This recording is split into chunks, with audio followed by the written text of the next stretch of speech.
We hurry to put fins in our boards, throw sunscreen, towels and water bottles in a backpack, and start the 15-minute walk to the waves. The dust, the warm heavy air, the swarming flies, the road's pebbles catching between heel and thong with each step, Chris's freshly half-barbered, half-butchered face breaking into some awful rash. None of it matters, not one iota. That first view of Barra de la Cruz as we pass over the final crest and down into the bay.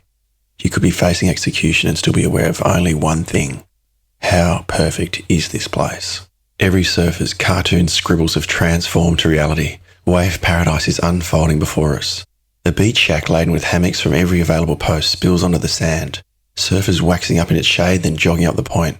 To the right, a headland covered in earth-brown boulders drops into the sapphire water. A lonesome rock stands tall out of the water a few metres into the sea at the most distant edge of the headland.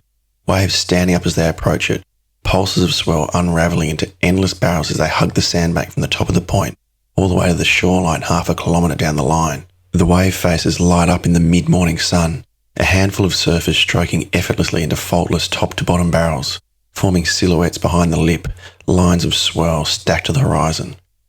A slight onshore wind is starting to feather at the crest of the waves as we get ready in the beachfront shack, gorgeous barrels becoming playful walls, lips of whitewater fluff begging to be destroyed. An assortment of surfers from each wave-blessed corner of the planet, as well as some poor landlocked guys from Switzerland and Montana, say hola as we go about our pre-surf routine.